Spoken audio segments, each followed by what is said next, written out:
first, I think I should start with how I got started writing.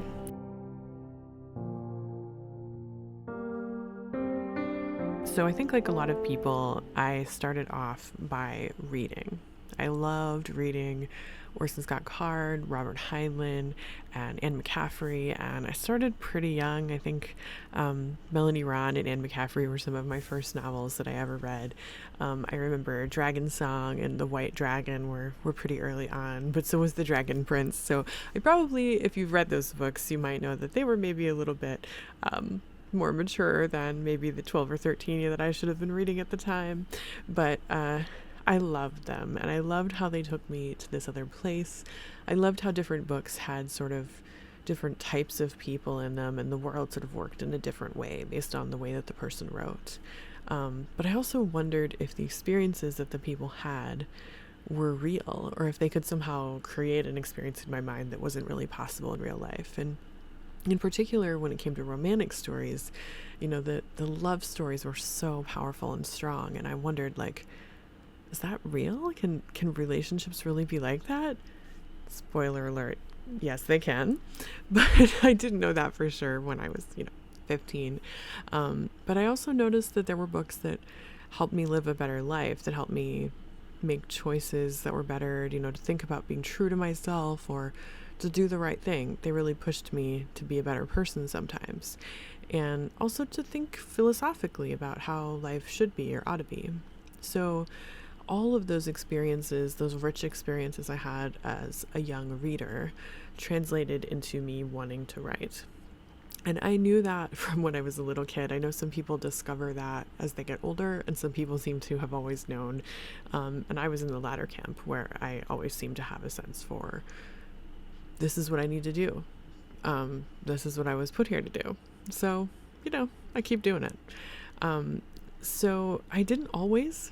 I had times where I would stop, but as early as 11, maybe definitely earlier than that. But I know when I went into junior high, I already knew that I wanted to be a writer. And I had this wonderful 7th grade teacher. My first book, Mage Slave, is dedicated to him. And I had him for a honors gifted class that was sort of a studio where you could do all different things in them. We did a lot of creative speaking and creative problem solving, and he really helped me get over a fear of speaking in public. But we had projects that we were supposed to do for a recorder that were sort of self-defined, and mine was going to be to write a novel. And tragically, before I could write the novel, he died. He had a heart attack, and it was really hard. But I did end up trying to write the novel with the substitute that took over for him, but of course it wasn't really the same. And it kind of derailed that feeling of, how do I do this? I thought I would have a helping hand, but as you may know, life isn't always about, getting a helping hand. Sometimes you're on your own, kid.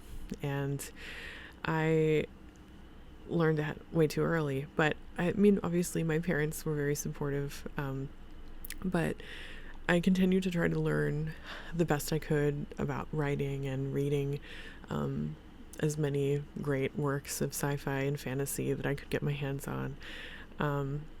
But eventually I went to college, and I decided to go to college for something that wasn't writing, because I had received some advice from some fairly accomplished writers that it can be good to have a life to write about, to have a different life, and to go through the experience of developing some other craft. And my parents were also super excited about the idea of having something to fall back on, something that would be a supposedly steady income. Of course, I picked graphic design, which wasn't particularly more steady than writing, but and equally competitive. But those two things, I knew that if I ever wanted to work in publishing, that I could work in publishing as a graphic designer. And so I thought, well, maybe I could work at a publishing house typesetting books or doing book covers. So everything that I was deciding was sort of all around, trying to get into the world of books.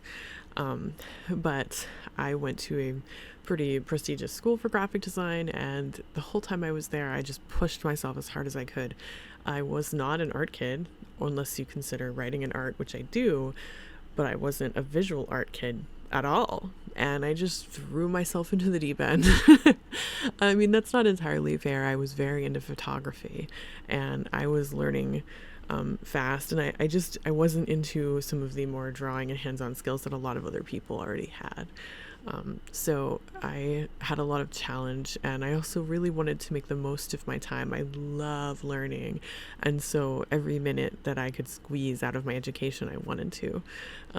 And so I only took one writing class, I think, while I was in college, and I felt shy about writing sci-fi and fantasy at the time, and so I didn't really like anything I wrote for it, but I did learn some stuff.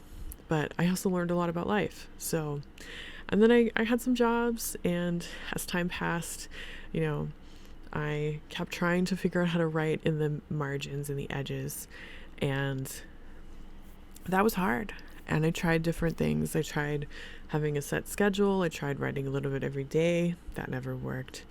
I tried NaNoWriMo. My first book was a NaNoWriMo book at the beginning, about 30,000 words of it.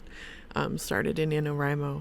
I've never finished NaNoWriMo though. And yeah, so I kept trying. And when I had my first child, I went to a conference for moms, and there was a coach there, and the coach said, we teach our kids to have dreams, and then when we become parents or adults, we kind of set those dreams aside, and we're like, wow, we gotta get on with living life, and maybe we'll get to that eventually.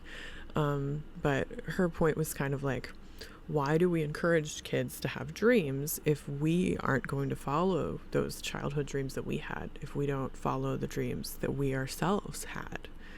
It's kind of sadistic. Why encourage a child to have a dream if you're not going to actually encourage them to follow it as an adult, or be a role model, be an example for that?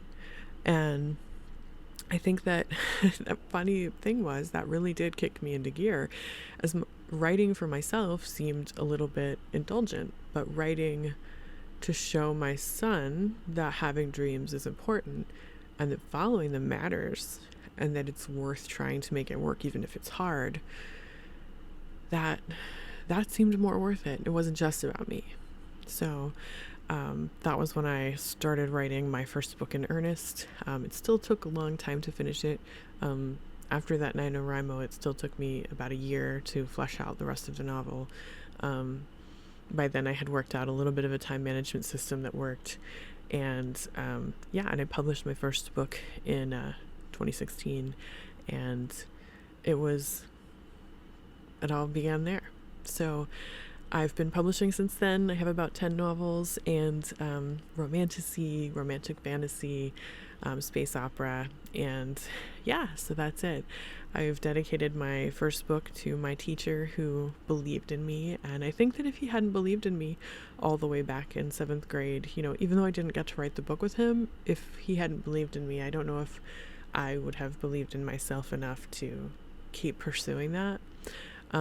But on the other hand, there were lots of times where I got distracted, and it kept kind of coming back and nagging at me that you need to get writing. So I hope you have a dream like that you can chase, and I hope that you have a reason to chase it, and I hope that you can get some words in if that's what you want to do today. So this has been Moon Manuscript. I'm R.K. Thorne. That's how I got started writing, and I hope you give that a like and a subscribe, and if you want, tell me in the comments how you got started writing. Thanks.